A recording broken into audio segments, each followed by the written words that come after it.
Bonjour à tous, bienvenue dans cette nouvelle vidéo sur ma chaîne YouTube et on se retrouve aujourd'hui pour faire la review de la première demi-finale de la France à un incroyable talent session 2022.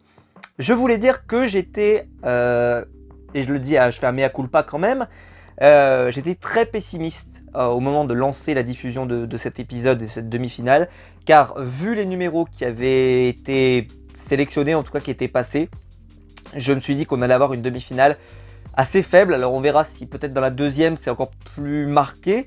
Mais en tout cas je trouve que j'ai été mauvaise langue. Parce que je l'ai marqué sur Twitter, j'ai dit je le sens pas, je pense que je vais m'ennuyer.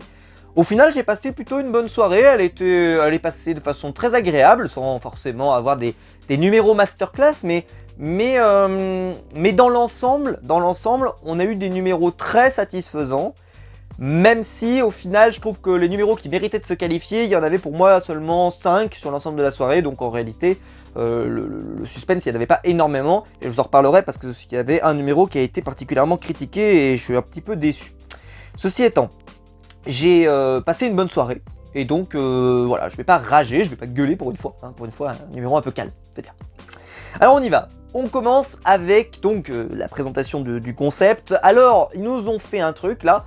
Ils nous ont annoncé que donc le jury aurait 5 minutes pour choisir et que donc au fur et à mesure de la soirée, pour que le choix soit plus simple, il fallait qu'ils éliminent des propositions et des choix au fur et à mesure de la soirée en disant je ne veux pas que tu sois là, enfin que tu sois à la délibération.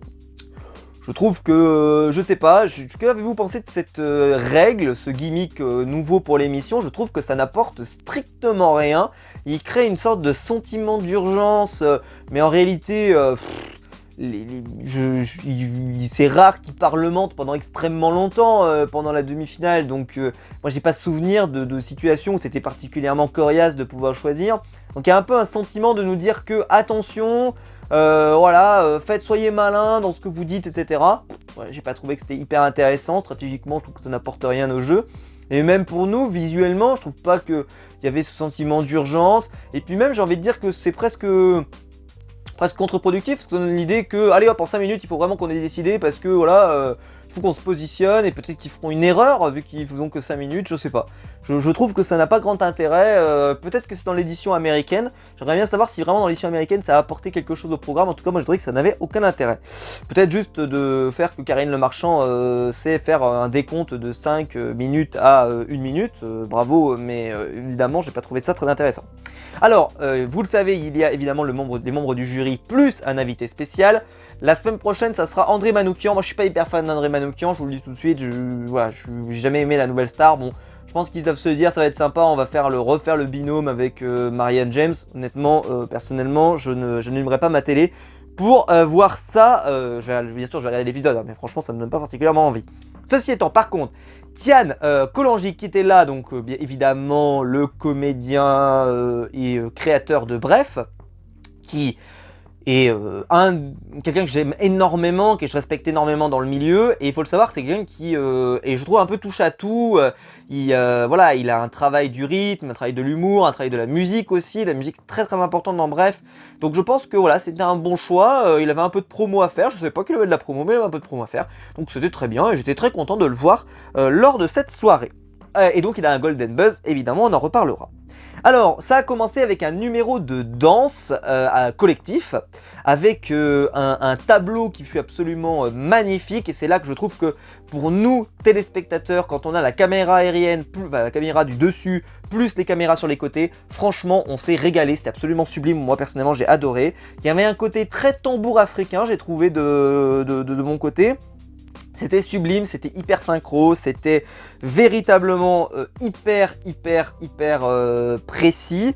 Je vous le dis, ce numéro ne sera pas sélectionné pour la suite de façon assez étonnante parce que pour moi, je suis pas sûr qu'on ait véritablement d'autres numéros de danse comme ça un peu collectifs qui pourra faire mieux que ça. Donc j'ai un petit peu peur que c'est dommage parce que je pense qu'ils avaient vraiment un super numéro. Donc c'est pour vous dire que voilà, eux ils ont commencé, je trouve, très fort. Ensuite, on avait un numéro d'équilibre à deux, donc il y avait en fait un rouleau, vous savez, avec une planche comme ça et vous tenez en équilibre dessus. J'ai trouvé ça plutôt beau, sans être forcément extraordinairement charmé par ce numéro, mais je l'ai trouvé beau. Mais voilà, j'étais pas forcément incroyablement dessus, mais j'ai bien aimé.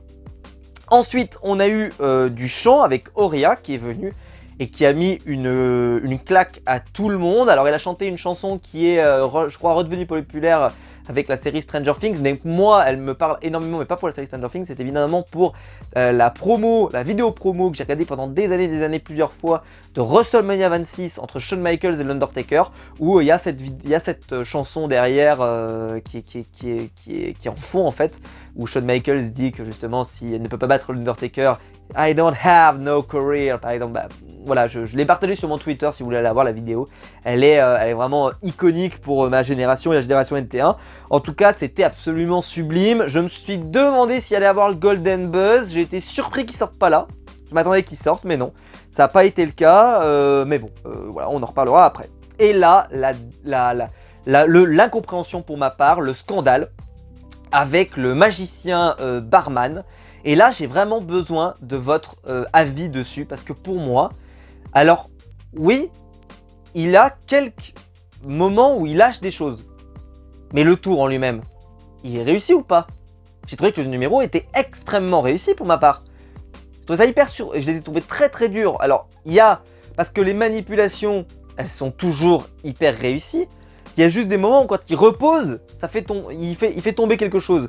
Mais quand il fait tomber, bah en réalité, ça n'affecte pas le numéro. Je veux dire, il remet en place, mais c'est pas sur la technique en pure. Le reste, ils sont capables de m'expliquer comment il changeait la couleur des glaçons, comment il faisait. Enfin, franchement, j'ai trouvé le numéro exceptionnel. Et je suis hyper déçu que ça n'aille pas en finale parce que je pense qu'il avait encore le potentiel pour aller plus loin. Alors c'est vrai que ça lui a été reproché que c'était un numéro qui était peut-être un peu frais, donc forcément il s'est pas forcément beaucoup entraîné dessus, c'est ce qu'il avait reconnu d'ailleurs dans son portrait. Mais moi, j'aurais aimé le voir en finale, je suis honnête, parce que pour moi, en magie, je trouve que c'est ce qu'on a vu de mieux de la saison. Donc si là, se qualifie pas, j'ai un petit peu peur pour la magie dans cette saison. Mais en tout cas, j'aurais été très content qu'il aille plus loin. Donc Marianne James a même buzzé ce numéro. J'aimerais bien savoir pourquoi. Il a rien raté. Il y a eu des petites imprécisions. C'est des imprécisions, c'est pas du ratage. Et en plus, le numéro était extrêmement solide. D'ailleurs, Eric Antoine a passé son temps à dire mais waouh, il tente des choses qui sont pas faciles. On ne voyait aucune manipulation, c'était extrêmement rapide, toujours hyper fluide. Enfin, franchement, je ne comprends. Voilà, il y a eu quelques petites imprécisions, mais c'est des petites imprécisions. Alors qu'il gagne, enfin, qu'il soit pas dans les 3 derniers. Moi, je l'aurais mis parce que j'adore la magie, mais bon, c'est personnel. Mais en tout cas, qu'il soit éliminé à ce moment-là, c'est-à-dire qu'il est même pas dans la compétition. J'ai trouvé ça assez décevant pour lui, quoi. Parce que par contre, l'autre qui arrive derrière, qui est un homme fort, qui soulève un énorme pneu avec de la force, lui par contre, lui on l'a gardé pour la délibération finale. C'était incroyable, bravo, machin. Oui, bon, il soulève un pneu avec sa force. Il avait aussi... il a soulevé un peu Rick Antoine. Bon, le mec il est souriant, il est sympathique, etc., etc. Il avait beaucoup pleuré aux auditions.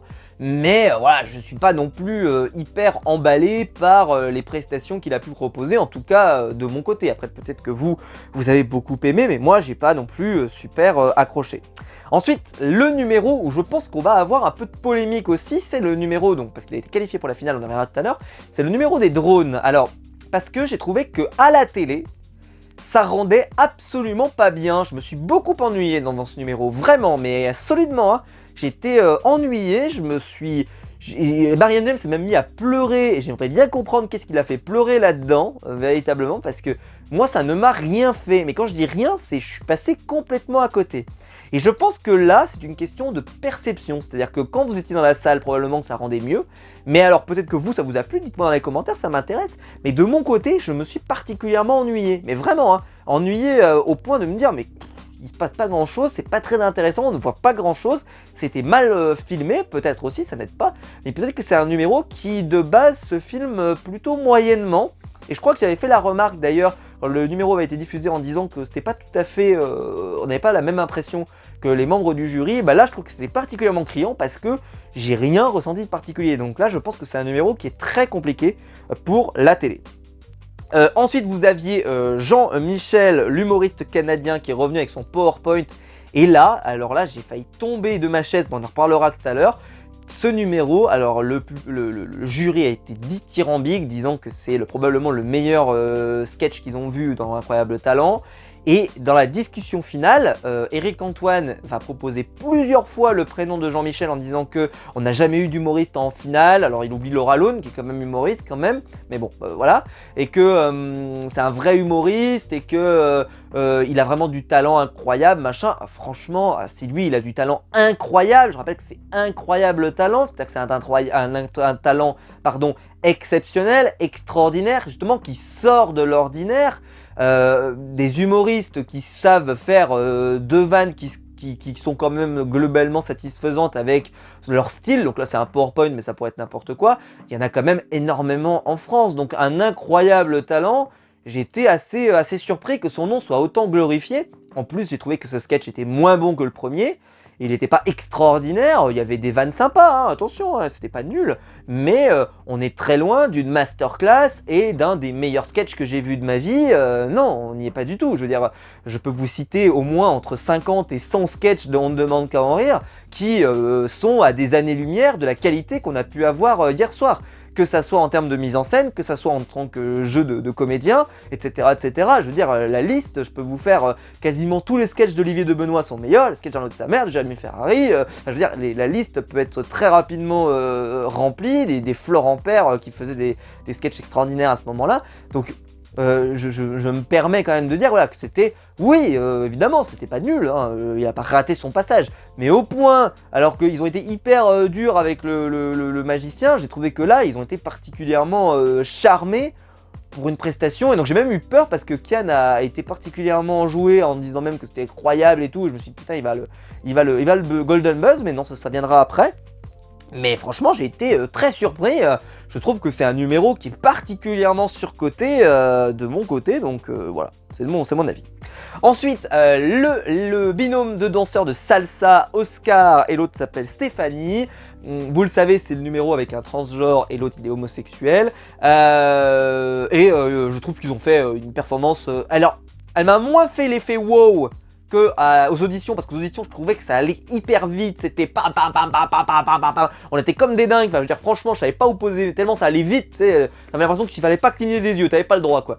Là, ça allait vite aussi, mais c'était un style un peu différent, c'était une musique différente, c'était un truc différent, mais franchement c'était une super performance. Est-ce que ça méritait le Golden Buzz? Pourquoi pas, moi ça m'a pas choqué en tout cas, je l'aurais plutôt peut-être donné à la chanteuse, et pourtant c'est vrai que j'aime pas trop le chant à la base, mais là franchement elle a tellement bien chanté que ça pouvait le mériter. Mais voilà, en tout cas c'était sympa, et je comprends que évidemment elle ait été Golden Buzz. Ensuite, on a eu un numéro avec des ballons sur le thème de Star Wars. Ils étaient déjà venus avec le thème Jurassic Park il y a déjà quelques temps. Ça a été, je trouve, un bordel, mais plutôt fun à regarder. Parce que c'est vrai que le premier, je sais pas, c'est peut-être parce que c'était filmé d'une manière un petit peu différente et qu'on était mieux emporté dans l'histoire. Là, j'ai trouvé que des fois, c'était un peu dur de suivre véritablement l'histoire qu'ils étaient en train de nous raconter. Maintenant, il y a eu des bonnes choses, j'ai bien aimé voir l'arrivée du Faucon Millenium, de Dark Vador notamment, voilà, il y a eu des bons passages et on sent qu'ils se sont éclatés. Est-ce que ça méritait d'aller plus loin? Probablement que non. Est-ce qu'on a passé un mauvais moment? Non, on a passé plutôt un bon moment. Après, un peu pareil, à la télé, est-ce que ça rendait aussi bien qu'en vrai? Je pense qu'en vrai ça rend mieux, à la télé peut-être pas forcément, mais pas autant que le numéro de drone de mon point de vue. Ensuite, on a eu des deux sœurs, je crois qu'elles sont sœurs, ou peu importe en tout cas, deux filles qui sont venues chanter. Honnêtement, la performance était absolument banale. Même dans une émission de télécrochet de bas étage, je veux dire, elle passe pas les poules, si vous voyez ce que je veux dire. Non, franchement, c'était un chant correct, quoi. Bon, elle chante bien. Loin de moi de l'idée de dire qu'elle chante pas bien, hein. C'est juste que, incroyable talent, j'ai pas fini en me disant « Wow, vivement que j'écoute cette chanson et que je me la remate » et véritablement, j'ai eu des frissons. Non, je veux dire, on est très loin justement de la première performance de la soirée qui était vraiment extraordinaire. Là, voilà, non, c'était franchement pas fou, quoi, en tout cas de mon côté. Ensuite, le numéro de Contorsionniste à deux qui avait déjà fait une très très belle audition, eh ben, ils ont confirmé avec un excellent passage. J'ai vraiment eu peur qu'ils ne soient pas sélectionnés parce que le suspense a été jusqu'au bout pour eux. Franchement, j'aurais été déçu qu'ils ne soient pas sélectionnés et que ça soit l'humoriste québécois qui soit sélectionné. Là, franchement, je vous aurais crié au scandale parce que j'aurais trouvé que c'était scandaleux de ne pas les sélectionner plutôt que l'humoriste qui aurait fait un sketch très probablement très décevant en finale, ou en tout cas qui aurait fait un sketch correct, mais qui n'aurait pour moi pas sa place à ce niveau-là de la compétition. En tout cas, voilà, le numéro était très abouti, très réussi. Ensuite, on a eu le numéro d'équilibre, où le mec met des objets en équilibre sur un couteau notamment. J'ai trouvé que dans le premier numéro, il y avait une grinta, il était hyper, tu vois, hyper jovial, hyper machin. Là, en fait, c'était un numéro qui a manqué beaucoup de rythme de mon côté. C'était beaucoup moins bien qu'aux auditions, la musique était moins bien choisie. D'ailleurs, vous voyez, la première lame qu'il met, par exemple, pour faire tenir en équilibre, il prend beaucoup de temps, c'est plus long. On sent que je trouvais que c'était un peu moins huilé, un peu moins percutant. C'était pas mauvais pour autant, mais voilà, c'était beaucoup moins réussi pour ma part. Et enfin, on avait le groupe de chanteurs décalés, voilà, qui étaient d'origine d'Europe du Nord, là je sais plus à quel endroit exactement, mais c'était en fait un numéro plus ou moins humoristique. Bon, je dirais que c'était pas terrible pour cette prestation, et c'était dommage de terminer là-dessus parce que franchement ça nous a laissé un souvenir un peu moyen de ce Prime qui globalement a été satisfaisant pour ma part, mais ce numéro clairement je pense que en demi il n'avait pas forcément sa place. Après je vais voir qu'est-ce qu'ils ont retiré et on verra ce qu'il y aura dans les demi-finales la semaine prochaine. Donc les résultats ensuite, donc c'est Auria la chanteuse qui est sélectionnée en premier, c'est mérité évidemment. Ensuite là où je suis plus dubitatif c'est Marco avec son numéro de drone.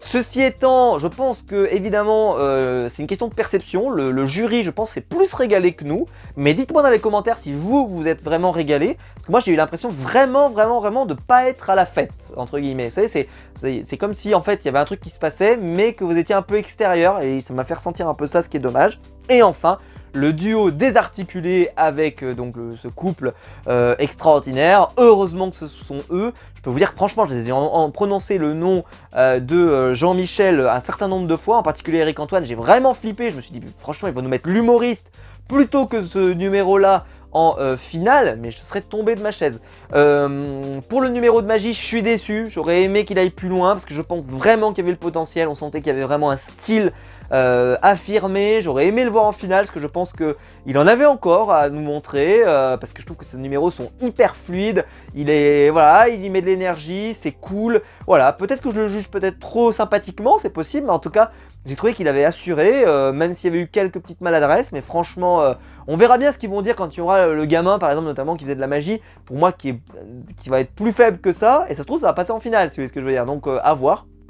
Mais voilà, j'ai passé plutôt une très bonne soirée, donc dites-moi dans les commentaires vous ce que vous avez pensé de cet épisode de Incroyable Talent, de cette demi. Est-ce qu'elle a répondu à vos attentes? Est-ce qu'au contraire vous avez été un peu déçus? Moi je pense pas qu'il y aura beaucoup de déçus cet épisode, je pense qu'au contraire il y aura beaucoup de gens qui sont très satisfaits de cet épisode, parce que c'est un épisode qui était plein, c'est un épisode qui était bien riche, qu'il y en avait un peu pour tous les goûts, et que globalement je pense que ça a rempli son objectif.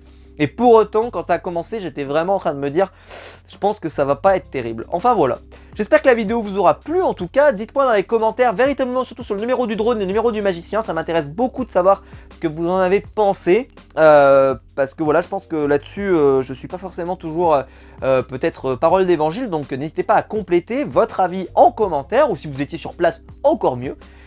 Si la vidéo vous a plu, vous pouvez la liker, vous pouvez vous abonner, vous pouvez la partager sur les réseaux sociaux. Il y a le bouton rejoindre juste en dessous pour devenir membre soutien, et je vous en remercie. Et merci de soutenir la chaîne financièrement, merci à vous. Et quant à nous, on va se retrouver très vite pour des nouvelles vidéos sur ma chaîne YouTube.